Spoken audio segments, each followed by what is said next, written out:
ಪತ್ನಿಯೊಂದಿಗೆ ವ್ಯಕ್ತಿಯೊಬ್ಬ ಅನೈತಿಕ ಸಂಬಂಧವನ್ನ ಹೊಂದಿದ್ದಾನೆಂಬ ಶಂಕೆಯನ್ನು ವ್ಯಕ್ತಪಡಿಸಿ ಆತನನ್ನ ಬರ್ಬರವಾಗಿ ಹತ್ಯೆ ಮಾಡಿರುವ ಘಟನೆ ಬೆಳಕಿಗೆ ಬಂದಿದೆ.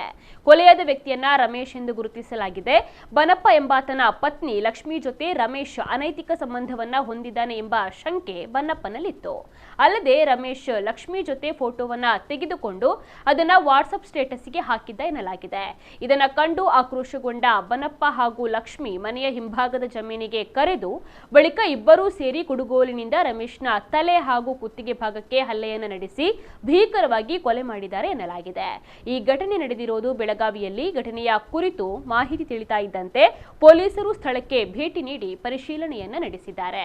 ಪ್ರಕರಣವನ್ನು ದಾಖಲಿಸಿಕೊಂಡು ತನಿಖೆ ಕೈಗೊಂಡ ಪೊಲೀಸರು ಕೊಲೆ ಆರೋಪಿಗಳಾದ ಬನಪ್ಪ ಹಾಗೂ ಲಕ್ಷ್ಮಿಯನ್ನ ಬಂಧಿಸಿ ನ್ಯಾಯಾಂಗ ಬಂಧನಕ್ಕೆ ಒಪ್ಪಿಸಿದ್ದಾರೆ.